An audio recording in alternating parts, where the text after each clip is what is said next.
May babaeng nagpapakita, nanunukso at pumamatay sa isang junction. Nangyayari lamang ito kada ika-7 taong anibersaryo ng kamatayan ng kanyang pinakahuling biktima. Sadyang nang aakit ito ng mga salawahang kalalakihan at inaayang makipagniig sa kanya. Kung multo ba siya o masamang elepento? Depende siguro kung kaninong kwento ang pakikinggan mo. A year later, Daddy, humahango sa paglapit sa akin si Lindsay, ang panganay namin ni Rhea na 5 taong gulang na. May isa pa kaming padating na anak na lalaki na 7 buwan naman sa loob ng tiyan ni Rhea. Magkahawak kamay pa sila ng kaedad niyang pinsan na si Karina, na anak naman ng kabarkada kong si Luke at ng pinsan kong si Bernadette. O bakit? May nag-aaway puron, sagot ng anak ko. Napalingon ako kina Jason, Luke, John Bernard, Art at Bench na mga kakwentuhan ko ng mga oras na yun.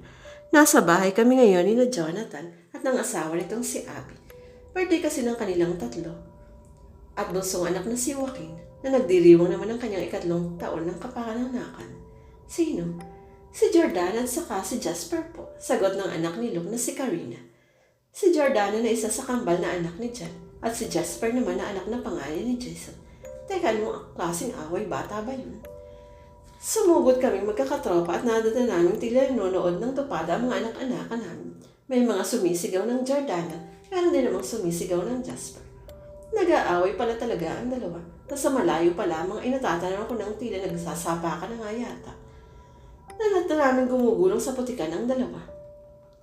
Hawak ang kuwelyo ng isa't isa. Pangit, sigaw ng mas malaki at mas matandang si Jasper na ngayon ay 12 taong gulang na. Hambog ka, sigaw naman ng mas liit pero matangkad naman sa kanyang edad at mas batang si Jordana na ngayon ay mag-7 taong gulang na. Sumugod sina John at Jason para awatin ang kanilang mga anak. Binitbit ni John ang anak ni Jason na si Jasper papalayo habang binitbit naman ni Jason ang anak ni John na si Jordana.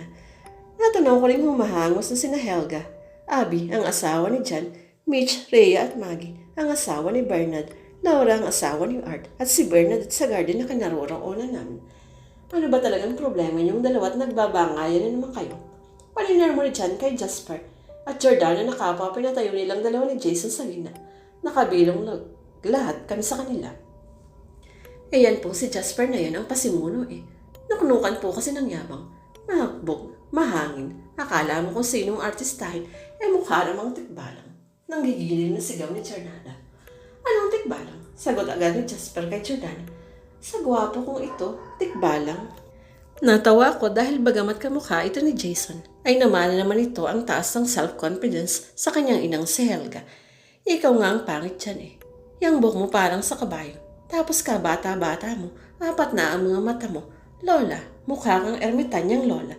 Sabay halakak. Nakapuslit si Jordana ng isang suntok. Sumapol ito sa ilong ni Jasper na siya naman kinabulagta ng huli sa lupa. Muli namang hinuli ni Jason si Jordana habang tinutulungan naman ni John na makatayo si Jasper. Alam nyo, Jordana, Jasper, nakangising pagsingit ni Mitch. Tawa ko na lang kapag dumating ang panahon na kayo rin palang magkakatuluyan. At humalakak ito na sinigundahan naman ni na Helga, Bernadette at Rhea. Excuse me, hindi ako papatol sa mukhang tikbalang, sagot ni Jordana.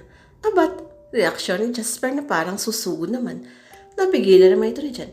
Mas lalong hindi naman ako papatol sa babaeng mukhang lola. You'll never know, kids. You'll never know. Taas kila at nakapamaywang na pagpaparinig ni Mitch sa patot sa dahan ng 2 bata.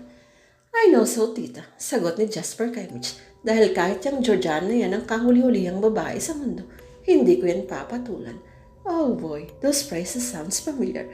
Oh really? Sabi ni Mitch kay Jasper. Alam mo ba nang wala kang originality? Isinabi niya ng Tito Tristan nyo sa Tita Rhea nyo eh. Pero anong nangyari? Sila pa rin ang nagkatuluyan, di ba? Kinindatan ako ni Mitch. Yak, sabi ni Jordana kay Jasper. Mas lalong yak. Sabi naman ni Jasper kay Jordana. Tama na nga yan. Si Abby sabay lapit sa 2 bata.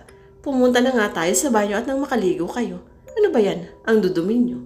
Parang diring-diring hinawakan ni Abby ang 2 bata sa likod ng kanilang mga kuwelya.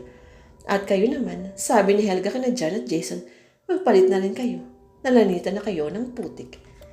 Masaya naman ang naging kabuuan ng birthday party ni Joaquin. Medyo nasanay na rin kasi kami sa paminsan-minsang pagbabangayan ng ilan sa aming mga anak.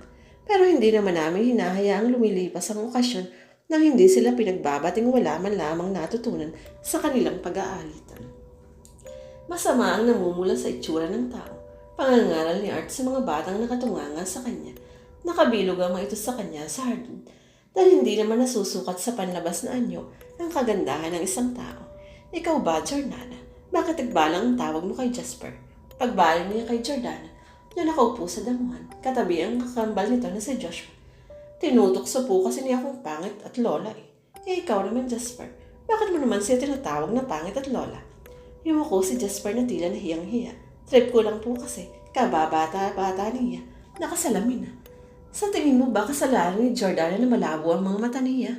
Hindi po. O hindi naman pala eh. Bakit mo pinasasama ang loob niya sa mga bagay na wala naman siyang kasalanan?